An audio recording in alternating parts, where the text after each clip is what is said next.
Thank you, Priya, for this wonderful performance. Now I'd like to introduce you with our guest speaker, Dr. G. Satesh Reddy, sir. He is the scientific officer, RCI DRDO. I like to make you familiar with him. Dr. G. Satesh Reddy, he is the distinguished scientist, is the director, Research Center Emirate, RCI DRDO based at Hyderabad. Dr. Satish is superheading medium range surface to air missile, MRSAM, ballistic missile defense, BMD, and other strategic programs. Under his guidance, country developed the indigenous guided bombs, sea guarded reference system, and ship navigation system, advanced avionic systems, designs of flight instrumentation for strategic and tactical application of Agni, Astra, Akash, Nirbhay, ANSP, BrahMos, Helena, Nag, MRSM, Prithvi, Dhanush was the result of his incredible leadership. He is the fellow of many scientists and engineering academics, which includes Indian National Academy of Engineering (FNAE), Royal Aeronautical Society London (FRES), Institution of Engineering and Technology (UK), and many more. Moreover, he holds the distinction of full academy member diploma, foreign member from the Academy of Navigation and Motion Control Russia. Dr. Satish received Indian Science Congress Association Homi Jahangir Baba Memorial Award, DRDO Young Scientist from the Honorable Prime Ministers of India. He is also a recipient of Aeronautical Society of India, Dr. Byron Roy Space Science and Design Award, Astronautical Society of India, Rockery and related technological awards, DRDO Scientist of the Year Award, FAP CCI Outstanding Engineering Award, and IETE BV Baliga Memorial Award, System Societies of India, Vikram Award, and many other honors and recognitions to his name. He is the member of governing councils, academic senates of many reputed academic institutions, organized many national and international conferences, and including the country's first ever Engineers Conclave as chairman, organizing committee, and has the chaired session, delivered inaugural and keynote. I like to have a huge round of applause for sir. Now moving ahead, I like to call my friend Mansevish Verma to offer bouquet to Dr. G. Satish Reddy sir in order to honor him.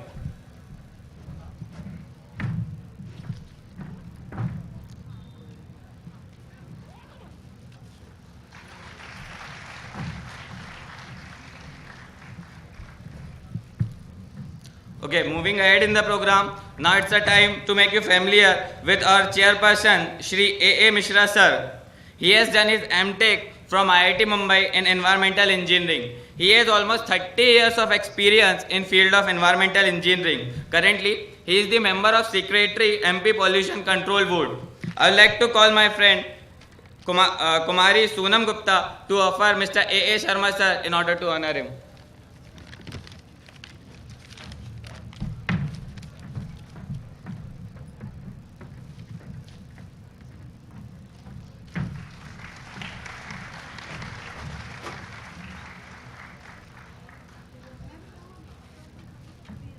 Okay, moving ahead in the program, I would like to call Mr. G. Satish Reddy sir in order to express his view and enlighten us with his knowledge. Please sir, come on the dais.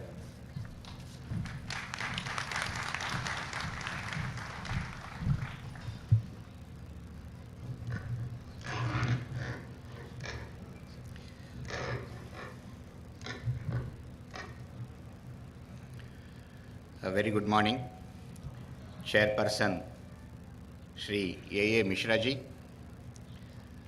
the most important people who are sitting here, the Vidyarthi Parishad's Madhya Pradesh Wing President, General Secretary, and you have to move back. इसलिए थोड़ा सा ऐसे रहने okay.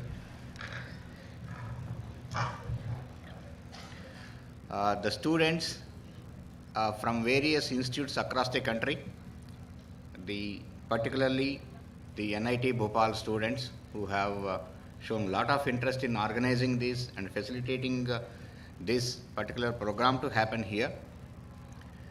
Then the teaching community who have come from again all over the country.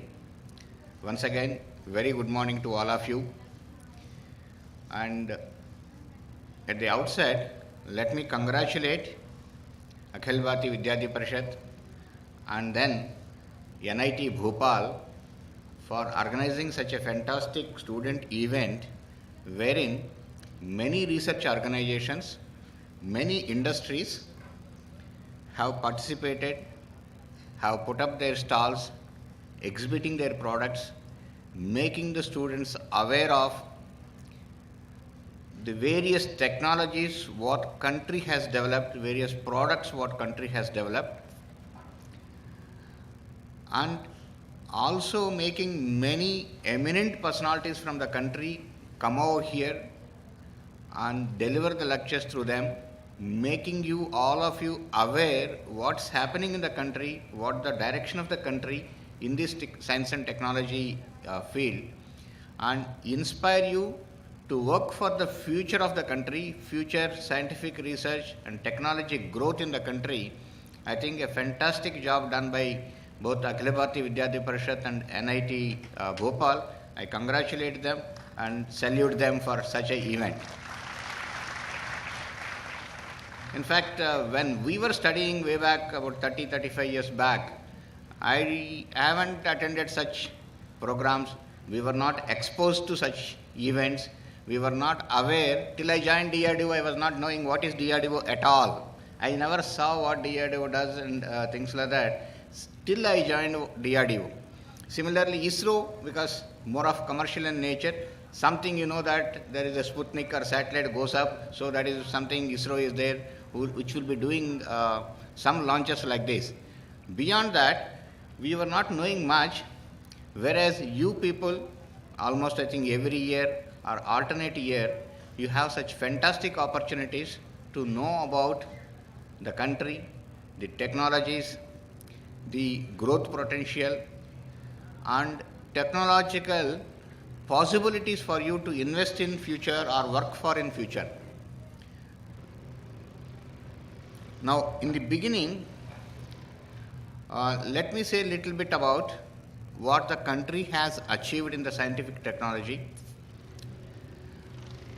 where we stand, and what we need to do to become the real. I think the very first sentence of the invitation, what it is mentioned is to make India again the Vishwaguru. What we need to do. If you look at it, what we have achieved in the scientific technology or science and technology, particularly I'll concentrate more on the aerospace and defense sectors. Let me start with a little bit with ISRO. I think there was no speaker from ISRO, if I'm right here, who has given any talk here. So little bit I'll say about ISRO, then I'll move on to DRDO and defense, and then we'll talk about the gaps and what we need to do later. If you look at the ISRO, it's one of the premier research organizations worldwide. Whatever you have got, many space organizations, if you look at it, the ISRO has done fantastic job. It's one of the organizations who could do such wonders in the space, and probably that is an organization where we can rate among the first 3, 4, 5 nations in the world who have done that fantastic jobs. One is, you all know, the ISRO has launched number of satellites, communication satellites and imaging satellites and whatnot, IRS, INSAT and GSAT, many of the satellites. And particularly you should be aware that there is a PSLV vehicle, Polar Satellite Launch Vehicle, which has been successful almost last about 30-32 launches consecutively. There were, every launch has been successful and launching many satellites.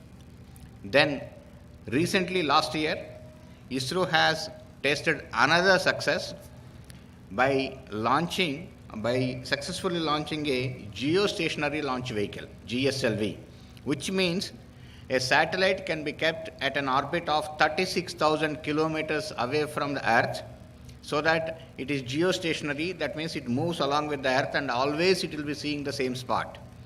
And this called for a cryogenic engine development and many other propulsion systems, many other technologies, which we were not having, which earlier the cryogenic engine was getting imported from outside, from Russia, which our people have indigenously could develop it, and we become one of the few nations who have this capability of a cryogenic engine and geostationary launch capability. Then also you are aware that we are one of the people who have sent a satellite into the moon's orbit and then could get lot of data, which even NASA could use that information very effectively. A lot of critical information has been obtained from that our satellite and could be used by many organizations in the world. And then another famous, all of you are aware that we are one of the 3 nations who have sent to Mars. A Mars mission has been successfully done, and there is a satellite which is orbiting around the Mars and getting lot of data from the Mars informations, and which it is getting passed on to the various people, including the NASA. Also, very recently, there has been an experiment wherein a space capsule has been sent up and then it could be recovered also back. A space capsule has been sent up and then it has been brought back, re-entered, and it could be recovered. So which says that in the future we can have space missions also. So this is what is the success story of space, wherein many technologies have gone and makes India stand as one of the first 4 or 5 nations in the world who have such a capability of space programs. And really the ISRO scientists over years, maybe particularly last for about 40 years, including the famous scientist Vikram Sarabhai onwards, have contributed a lot and brought the country to this situation wherein the Honorable Prime Minister could say that for the South Asian countries, we can launch satellites and make them avail our facility of the space programs and utilize our program, and thereby making India a superpower, at least presently, around this area. Then coming to DRDO, or the Defense Technologies, the Defense Research and Development Organization, what it has done, particularly again in the last 30 or 40 years. Area by area, if I go by technology, being a missile scientist, talking about the missiles in the beginning, if you look at it, 1988 or before that, there was no single missile available in the country made indigenously or made in India at all, 1988. 1988 was the first time Dr. APJ Abdul Kalam was the director of our lab, DRDL. The successful launch of first Indian surface-to-surface missile Prithvi was done in the year 1988 from Sriharikota, which was the first missile which has been successfully flight tested. Within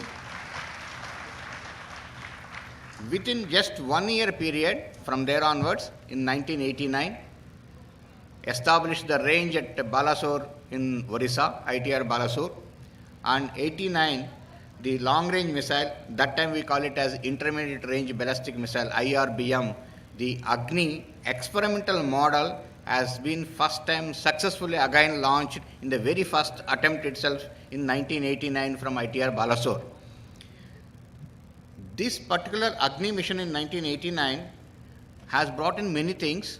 One thing is the long-range missions and multi-stage propulsion systems. Over and above that, the re-entry technology has been brought in.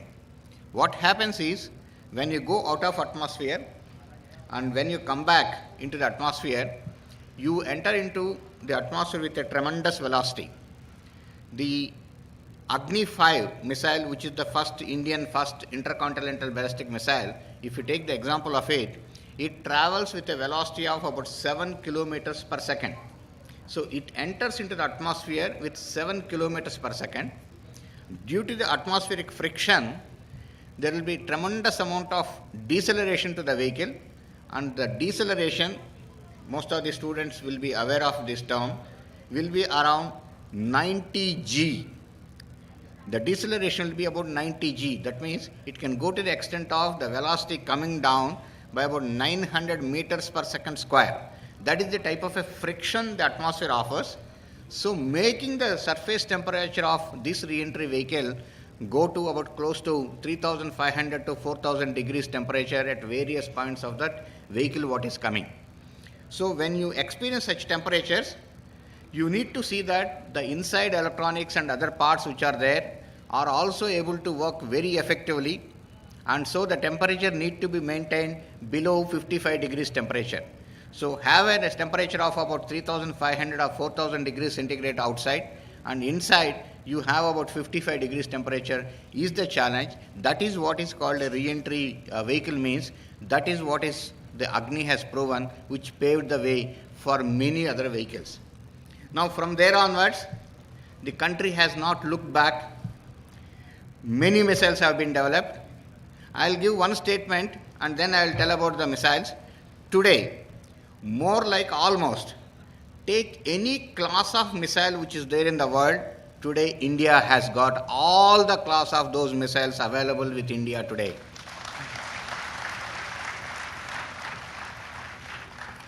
The Prithvi, a surface-to-surface missile with about 350 kilometers range, has gone into the services and users are able to use it, they are able to launch it. The same Prithvi, launched from a ship with stabilization and whatnot, all other features, again has been used as a surface-to-surface missile launched from a ship which is called Dhanush. Then Agni, which started as an experimental mission, has yielded today Agni 1, Agni 2, Agni 3 and Agni 4 and Agni 5 with various ranges. The Agni 5 being the real giant or the lion of the missiles of the country, having more than 5,000 kilometers range, and very first attempt of this ICBM itself was a very successful mission, having about 3-stage propulsion systems and then the re-entry vehicle whatnot, making India enter into the elite club of 5 or 6 nations who have this type of a capability of surface-to-surface missile or strategic missiles, who have this range of missiles which varying up to going up to 5,000 kilometers. So that established the technology wherein you can do any long-range mission. You have the technology. If the government decides whatever you want, the DRDO has the capability to do it. That is what has been demonstrated to the world by doing this Agni 5. Here, let me tell you one thing. When we have launched Agni in 1989, or after the Pokhran nuclear explosions, the world has decided, the advanced nations have decided that India is also entering into this area. We need to stop them. We need to curtail them. And so, let us not give any technology or any component or any system to them, and so that they will not be able to progress ahead. That day onwards today, you don't get any critical component except for a normal commercial component from these advanced nations to India till today. We don't get any component from them of this nature till today. But we all should thank them, because you couldn't give, you had to develop here, you had to force yourself, and you have developed this indigenously and could make all these technologies and could go into these missile technologies. Now today I can very proudly say that if you look at an Agni missile, 90% of them are indigenous today. 90% of the components which are there are indigenous. Leaving aside some of the electronic components because country doesn't have a silicon foundry. We should thank them because they have stopped, we had to develop, they have forced us to develop, and we could develop. Similarly, I want to say that one thing, when you are weak, people will laugh at you. When you are strong, people will admire you. The same thing was happening all these days. India cannot do, we are not giving this technology, or we are not giving this component. But when we have launched Agni 5, let me tell you, the same nations, the advanced nations, started appreciating you. In fact, the United States of America, the statement, if you read it, what they say is, we are aware that India has the technological capability to do such missions, and we are also aware that Indians are peace-loving people and they don't use for any destructive purpose. This is the statement what is given by them, saying that you have the capability and you are good people. So that is what happens is when you become stronger, people start admiring you or appreciating your good qualities. Till that time, they must have been laughing at you. Similarly, when we have been doing all this, I always say whenever I go to any, addressing any student community, one thing, all these years when we were doing this Prithvi, Dhanush or Agni and other missions, I'm talking about little bit of history over these 25 years. Dr. Abdul Kalam, he was our director and he was, later he was the chief of DRDO also.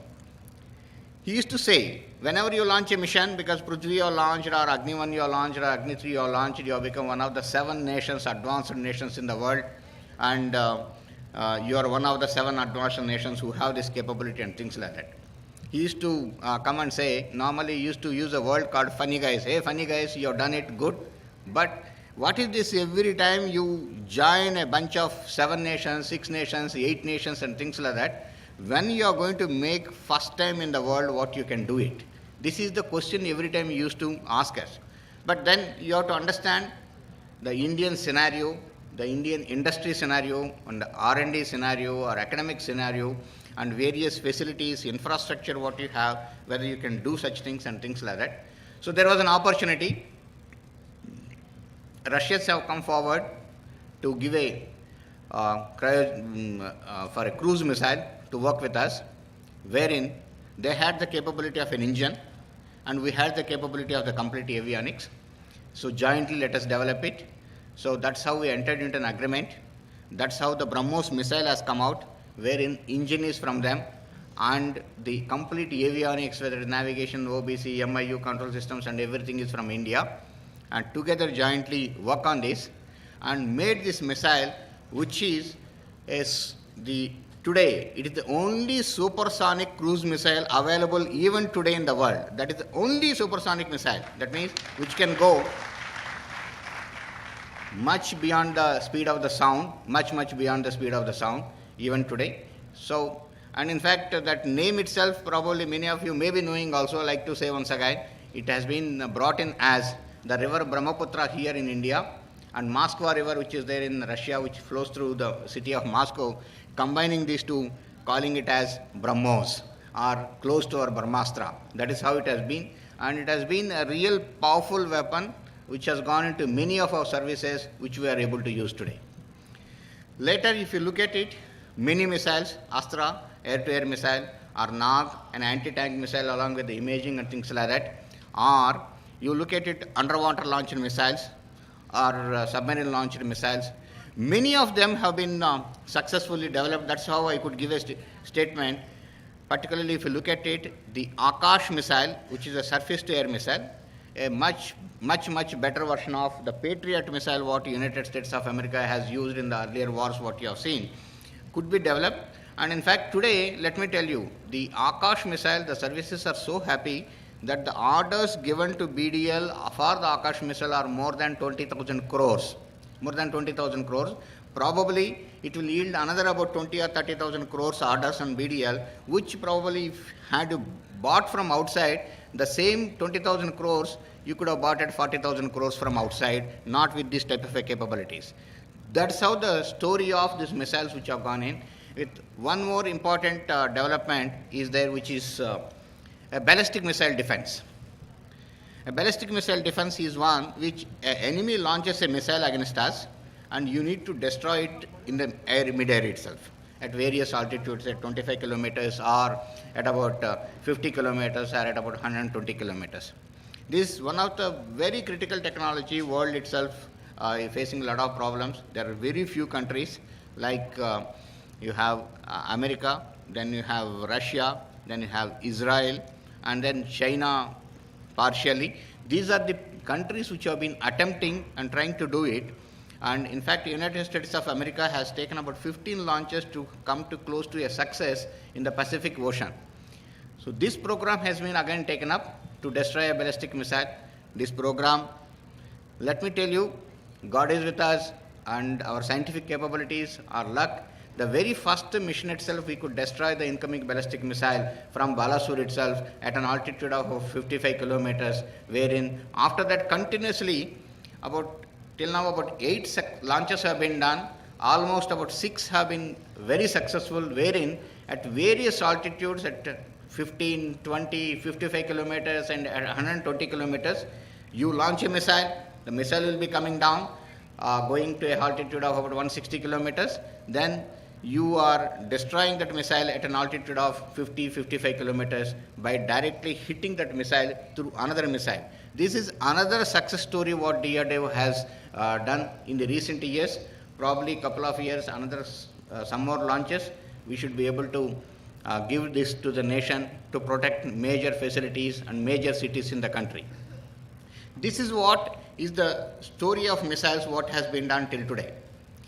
Then look at other areas.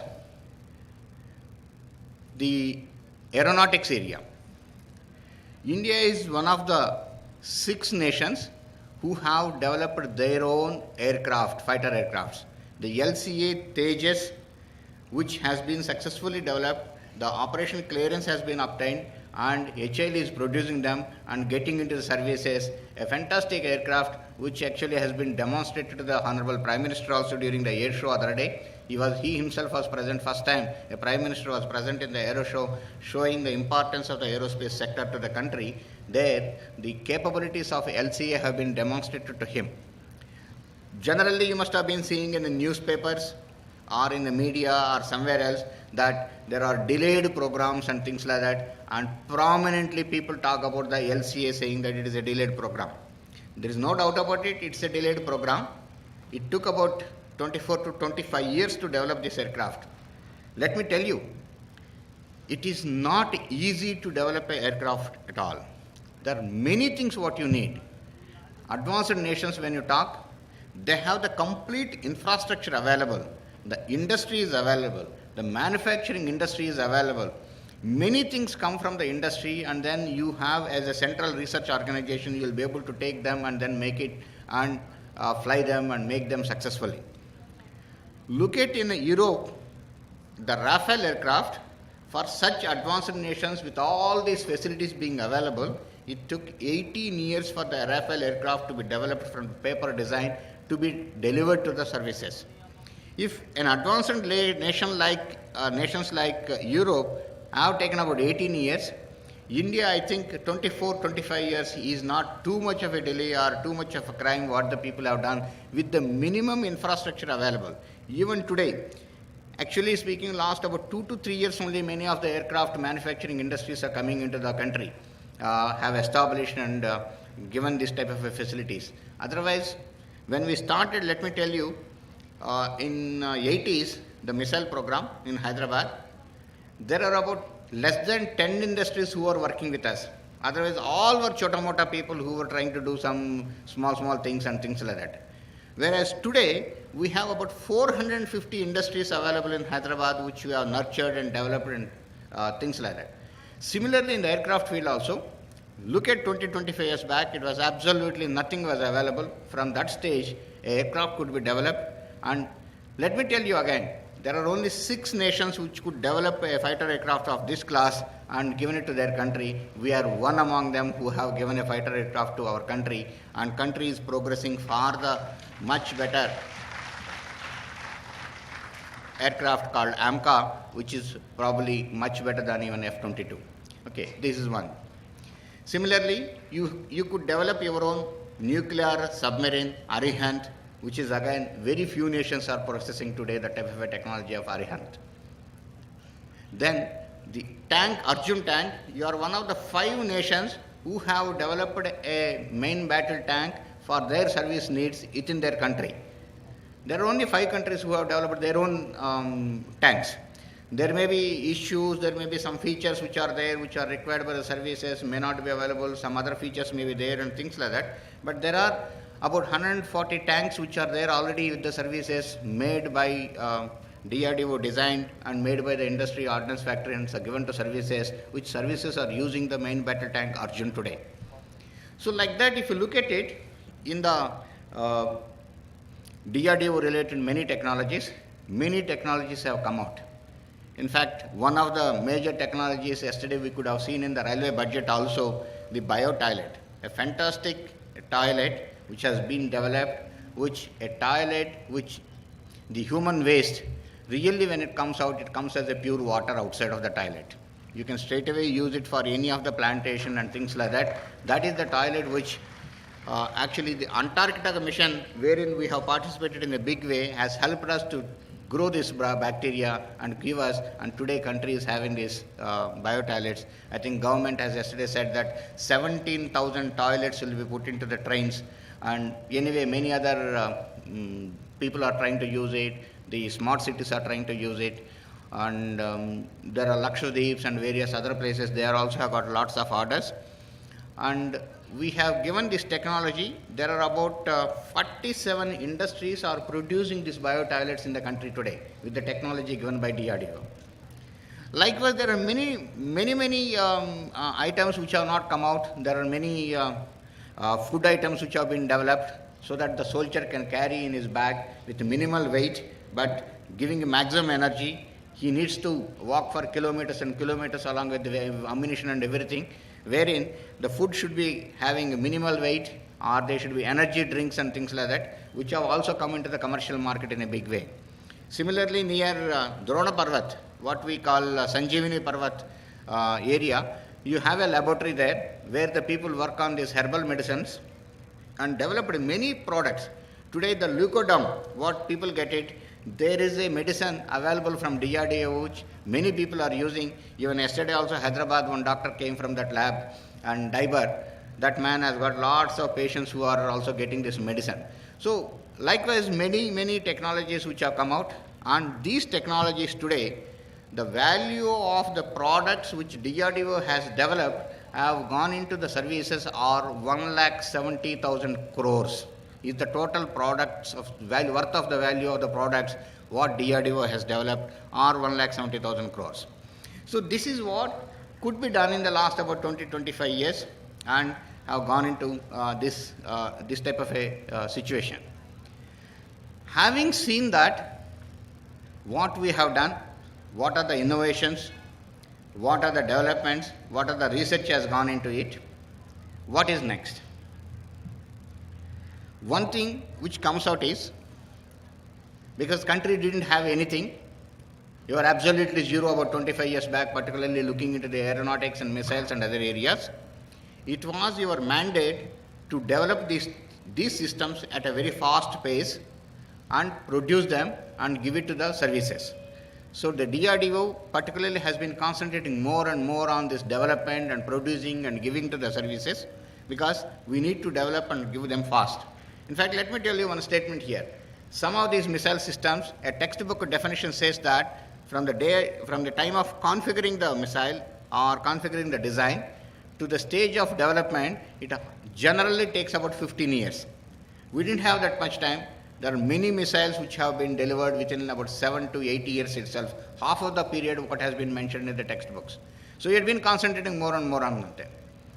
And also in that process, what was happening is, I'll come to this topic a little later, wherein you have been joining the bunch of 7 nations, 8 nations, 5 nations, 6 nations, except the BrahMos missile, wherein you had this capability to develop it. I think one more missile I need to mention is the Nirbhay missile, which was again launched last year.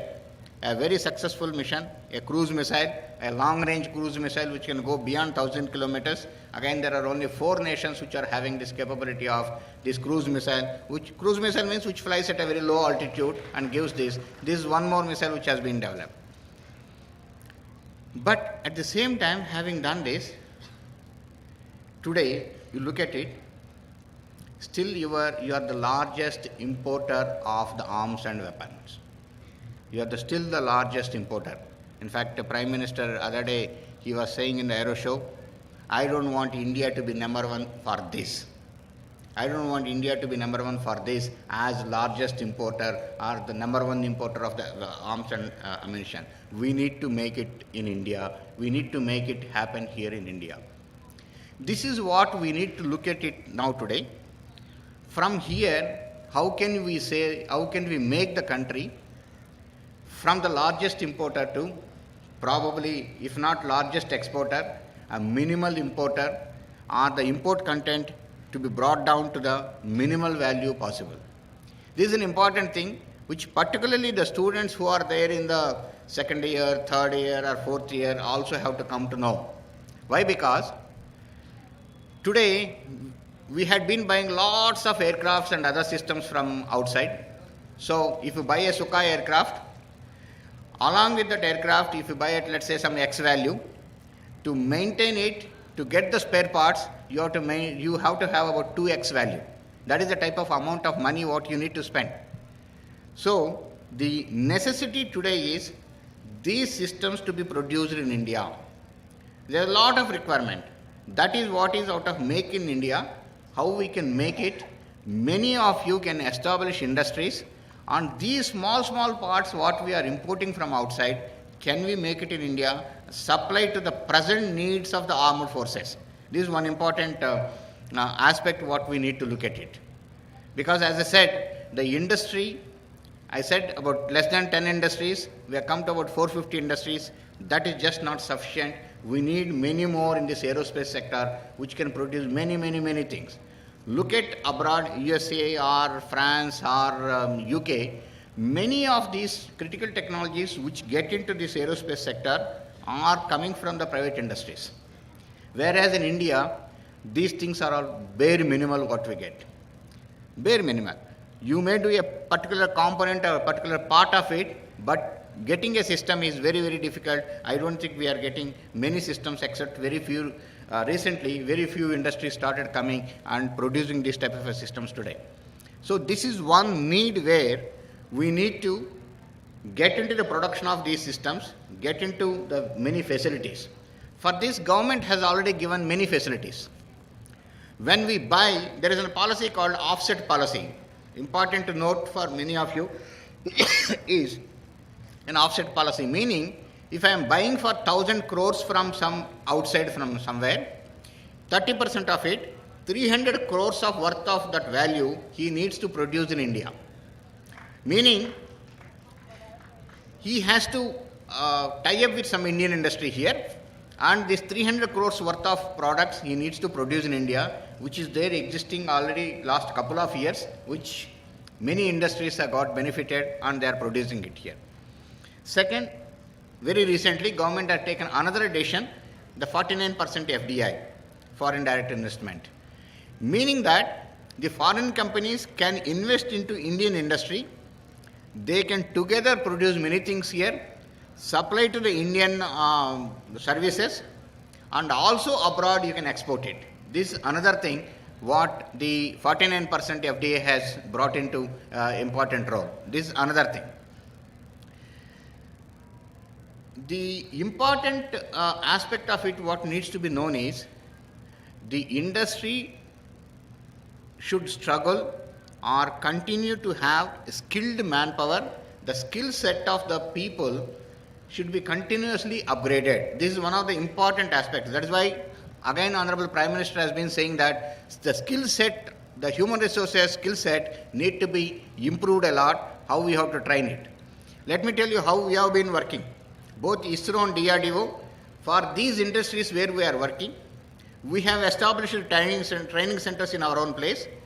Those industries where we are working, where we are producing, those industries, the people you try to get them and train them here, certify them, and those certified people only have been working with our products till today.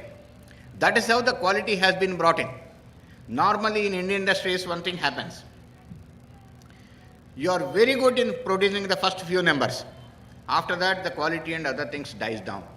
Whereas for this type of a aerospace sector, you need to maintain a sustained quality. Meaning you understand an Agni missile or a GSLV missile, there will be lakhs of connections or millions of connections and joints will be there. The fasteners, if you take, there will be tens of thousands of fasteners will be there. Any one of them is breaking is sufficient for the whole mission to fail. So such is the quality what is required. So we need to maintain a sustained quality with the people. This is one important thing. Unless we get that type of a quality, people will not be able to produce and do it. Second, the industry also should start investing into the R&D.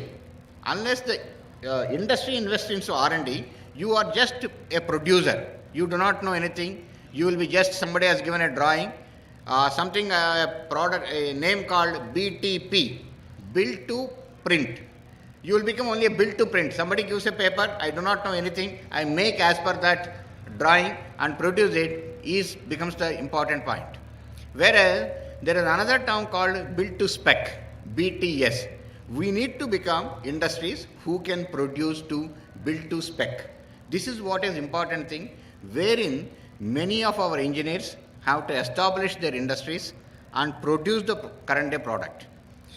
Second, another important thing is, if you do it, if this is achieved, many of the import content, much of the import content what we have today can be brought down a lot.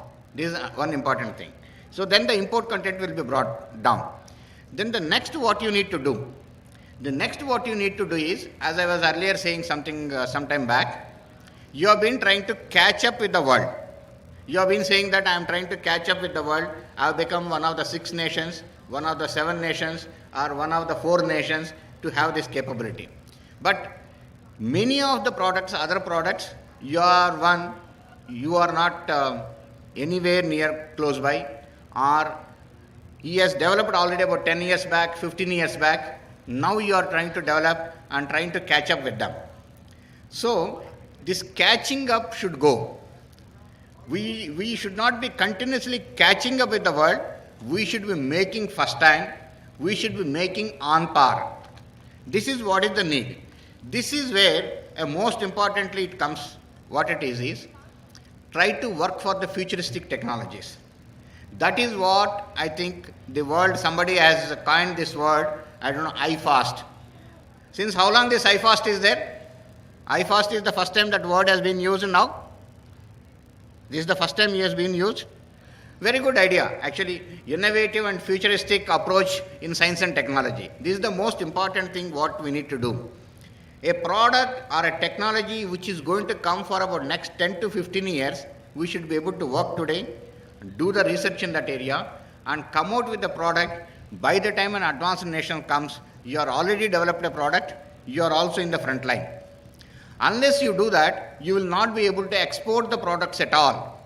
If you have a product which country has, some other countries have produced about 10 to 15 years back, there is no point in you developing it today, and it is only for the needs of you. Nobody buys it because there is somebody else who is already selling at a lesser cost.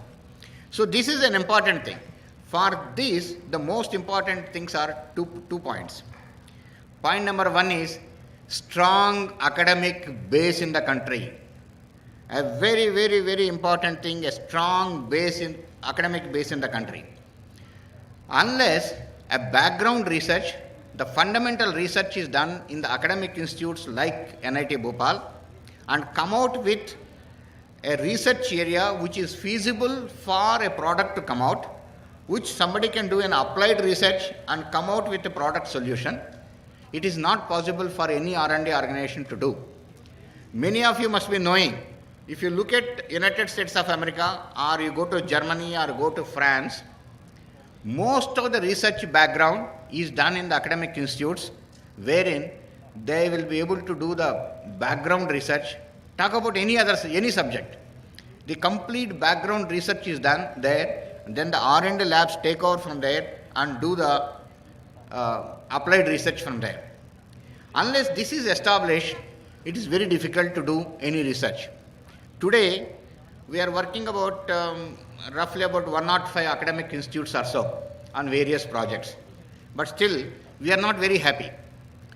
The research should be done not for a superficial level, a project or whatever it is taken. The research should be done in depth. The professor who is taken up a project, particularly I again say that this mostly depends on the faculty or the professors who are present in the institute, who are able to get in depth into the problem and do a research with the research associates or the students or the PhD students or the fellows who are there recruiting through them, Unless you do a focused research in a particular area, you won't be able to come out with a product.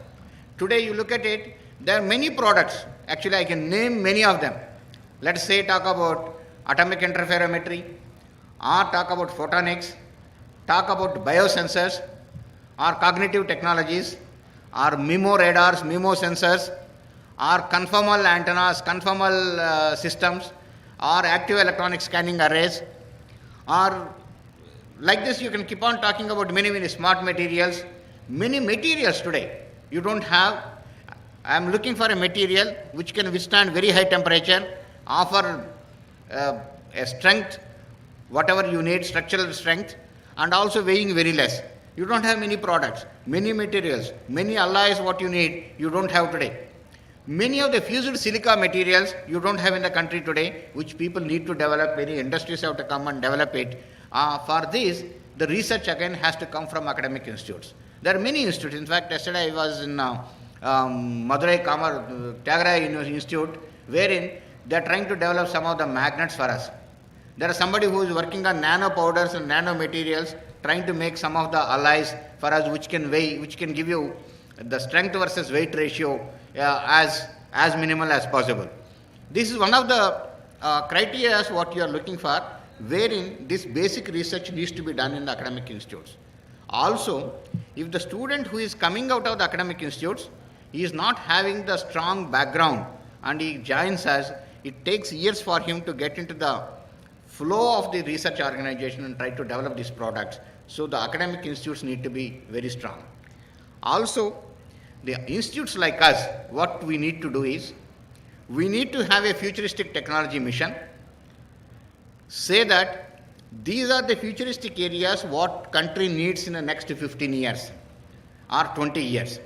Identify those areas, have focused research in these areas, collect academicians or scientists and students who have the innovative mind and make them work on that by funding them thoroughly. As I said, we have been funding about 105 or 106 academic institutes ourselves, or the government is ready to fund them and work on these technologies. Many of the technologies today, you talk about many of the guidance algorithms, control algorithms, many of the products have come out from these academic institutes only to us. And that had been primarily only the primary institutes in the country, whether IISc or IITs. Let me tell you, many of the IISc and IIT professors are on board with us. If you talk about any review, they are part of us. They participate as if one of the members of the scientists. They understand us, they understand the technologies, they understand the plane in which we are there, and they will be able to participate. That is the level many of the institutes should come, work on the futuristic research areas, not working on some software development, working on some FPGA based systems development, or some digital computers, or some sort of a modeling and things like that.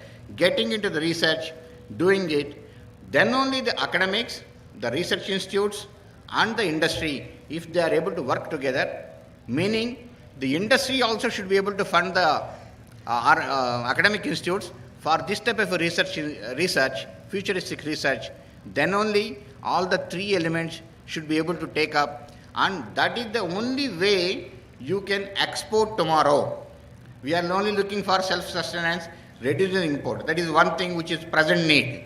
Tomorrow, if you want to become, as per the first line, as what it is there in the letter here from this institute about IFAST, saying that country should become, Bharat should become again Vishwa Guru, means we need to be able to export it tomorrow. Look at the situation. The ancient days, you had academic institutes which were so fantastic. There were Takshashila, Nalanda and institutes wherein lots of people from all over the world were coming and studying here. Whereas today, you look at it, all of us are going and outside studying. Any engineering student, he looks for a GRE, TOEFL and things like that.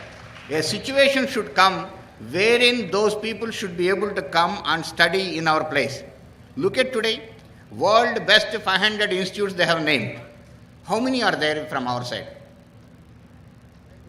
This is where what requirement is there. Unless we have a strong academic background, the remaining things will not be coming. The research institutes or industry should be coming. If we have 500 institutes, if they have named, the first 10, at least 2, 3 from India should be there, like Nalanda or Takshashila, what we had. Bring back all those people to us.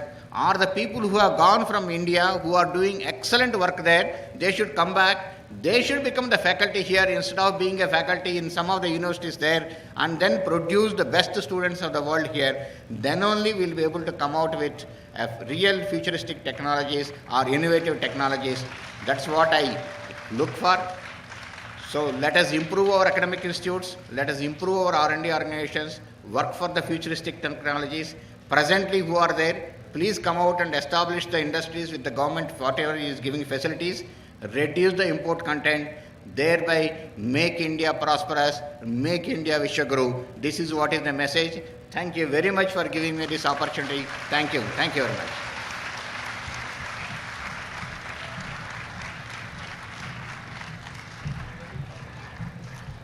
Thank you, sir, for your inspiring words.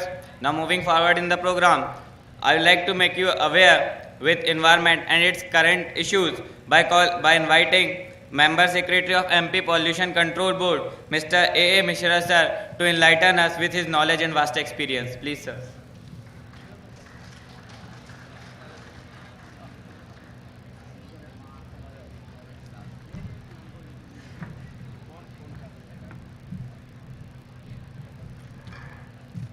Dr. Satish Reddy ji and dear students, I was supposed to chair this lecture.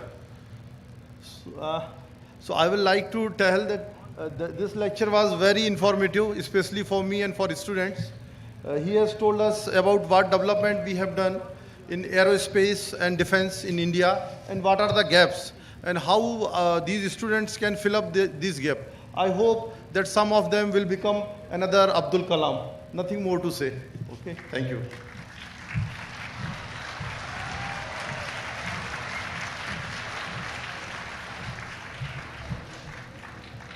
Next, I would like to call Dr. Nitish Sharma, sir, State President of ABVP, to present memento to Dr. G. Satish Reddy, sir, in order to honor him. Please, sir.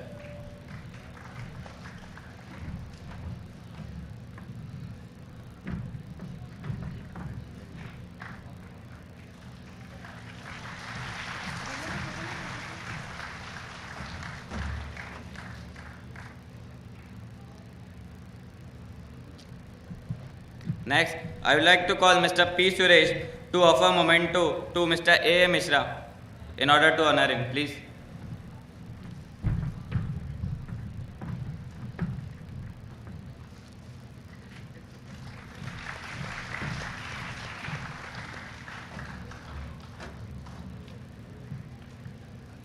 Now moving towards the end of program, I'd like to call Vaibhav Kankade for vote of thanks. Students, after this there will be song of Vande Mataram. So immediately after the vote of thanks, please do stand up on your places for the song of Vande Mataram. Please now sit down. There will be vote of thanks, and after this song of Vande Mataram will be there. Please.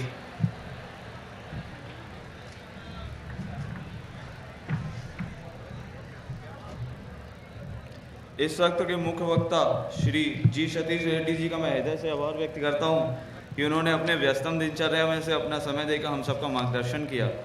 मैं आज के इस कार्यक्रम के अध्यक्ष श्री ए मिश्रा जी का भी हृदय से आभार व्यक्त करता हूं कि उन्होंने अपना समय निकालकर हम सभी का मार्गदर्शन किया। मैं इस सत्र में पधारे पटेल इंजीनियरिंग कॉलेज के सभी प्राध्यापकों एवं छात्र छात्राओं का भी हृदय से आभार व्यक्त करता हूँ। उन्होंने अपनी इस सत्र में अपनी उपस्थिति देकर कार्यक्रम को सफल बनाया। धन्यवाद।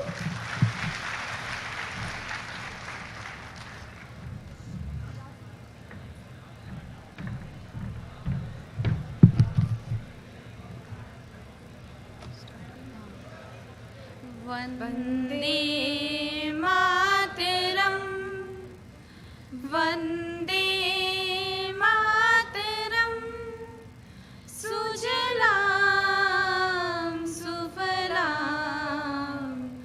मलयज शीतलां सस्यश्यामलां मातरं वन्दे मातरम्। शुभ्रजोषणां पुलकितयामिनीं फुल्लकुसुमिता द्रुमदलशोभिनीं सुहासिनीं सुमधुरभाषिणीं सुखदां वरदां मातरं वन्दे मातरम् कोटिकोटिकण्ठः कलकलनिनादकराले कोटिकोटिभुजया धृतखरे खरे भाले अवलागिनुमाय तो भले बहुबलधरणिं नमामि तरणिं रिपुदलवर्णिं मातरं वन्दे मातरं तुमि विद्या तुमि धर्म तुमि हृदय तुमि मर्म त्वमहि प्राणा शरीरे बहुदे तुमि मा शक्ति हृदये तुमि मा भक्ति त्वमरहि प्रतिमा गणि मंदिरे मंदिरे मातरं वन्दे मातरं त्वमहि दुर्गा दश पहरण धारिणीं कमला कमलदल विहारिणीं वाणी विद्यादायिनीं नमामि त्वां नमामि कमलाम् अमलामतुलां सुजलां सुफलां मातरं वन्दे मातरं श्यामलां सरलां सुष्मितां भूषितां धरणिं वर्णिं मातरं वन्दे मातरं वन्दे मातरं। भारत माता की जय।